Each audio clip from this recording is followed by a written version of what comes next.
ஆண்டவரும் இரட்சகருமாகிய இயேசு கிறிஸ்துவின் ஒப்பற்ற நாமத்தில் தேவனுடைய பிள்ளைகளாகிய உங்கள் யாவருக்கு அன்பின் வாழ்த்துக்கள்.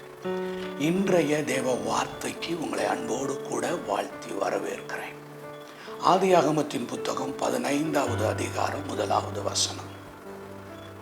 நீ பயப்படாதே, நான் உனக்கு கேடகமும் மகா பெரிய பலனுமாய் இருக்கிறேன் என்று கர்த்தர் சொன்னார். இன்றைக்கு ஆண்டவர் ஆபிரகாமை பார்த்து அன்று சொன்ன ஆண்டவர் இன்று உங்களை பார்த்து சொல்லுகிறார், நீ பயப்படாதே, நான் உனக்கு கேடகமும் மகா பெரிய பலனுமாய் இருக்கிறேன் என்று.